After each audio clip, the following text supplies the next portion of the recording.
రాష్ట్రంలో phone tapping పేరుతో drama నడుస్తోందని అన్నారు బీజేపీ స్టేట్ చీఫ్ రామచంద్రరావు. ఇక ఇన్వెస్టిగేషన్ లో పోలీసులు మర్యాద చేసి బయటకు పంపిస్తున్నారని విమర్శించారు. కాంగ్రెస్, బీఆర్ఎస్ రెండూ ప్రజలతో ఆట ఆడుకుంటున్నాయని తెలిపారు. ఫోన్ ట్యాపింగ్ అనేది తీవ్రమైన రాజ్యాంగ ఉల్లంఘన చర్య అని తెలిపారు. ఇక రెండు పార్టీలు కూడా ఒకరికి మరొకరు సహకారం చేసుకుంటే 2 ఏళ్లు ఎందుకు లేట్ అవుతుందని అన్నారు. అయితే చిత్తశుద్ధి ఉంటే దర్యాప్తును వేగవంతం చేసి అరెస్టు చేయాలని అన్నారు. బీజేపీ కార్యకర్తలు కర్పూరి ఠాకూర్ జీవితాన్ని ఆదర్శంగా తీసుకోవాలని అన్నారు రామచంద్రరావు. కర్పూరి ఠాకూర్ గారి యొక్క 102వ జయంతి సందర్భంగా భరతరత్న కర్పూరి ఠాకూర్ వారికి నివాళులు అర్పిస్తూ బీహార్ రాష్ట్రానికి ముఖ్యమంత్రి చేసి అక్కడ ఉన్నటువంటి ఒక పేదవాళ్లకు, వెనకబడిన తరగతులకు న్యాయం చేయాలి, వారి కోసం న్యాయ పోరాటం చేసిన వ్యక్తి వారు. ఈరోజు ఉన్న రాజకీయ నాయకులు దాన్ని మనం అనుగ్రహించాల్సిన అవసరం ఉన్నది. ఒక డ్రామా నడుస్తుంది తెలంగాణలో. బీఆర్ఎస్ ఒక నాయకుల్ని ఒకసారి పిలుస్తారు ఫోన్ ట్యాపింగ్లో విచారణకు, మరి రెండోసారి ఇంకో నాయకుని పిలుస్తారు, అప్పుడున్న ముఖ్యమంత్రి తనయుడిని. ఇద్దరిని 7 గంటలకు పోలీస్ స్టేషన్లో కూర్చోబెట్టి మర్యాదలు చేసి మళ్ళీ పంపిస్తున్నారు.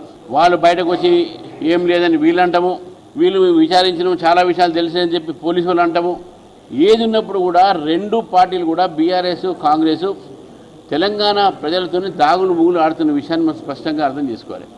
తీవ్రమైనటువంటి ఒక రాజ్యాంగ ఉల్లంఘన జరిగినటువంటి ఒక అంశాన్ని ఎందుకు ఇప్పటివరకు దాని మీద అరెస్టు సరిగ్గా చేయట్లేదు, అది కూడా కేవలం అధికారులను కొంతమంది అరెస్ట్ చేసి మిగతా వాళ్ళని ఎందుకు వదిలేశారు, ఎంతమందికి దీనివల్ల ఈ ఫోన్ ట్యాపింగ్ వల్ల నష్టం జరిగింది, కష్టం జరిగింది, మరి ఎందుకు ఈ ఫోన్ ట్యాపింగ్లో ఈ రెండు పార్టీలు కూడా ఒకరి సహకారాన్ని అందించుకుంటున్నారని చెప్పేసి కూడా తెలంగాణ ప్రజలు ఈరోజు కాంగ్రెస్ ప్రభుత్వాన్ని అడుగుతా ఉన్నాం.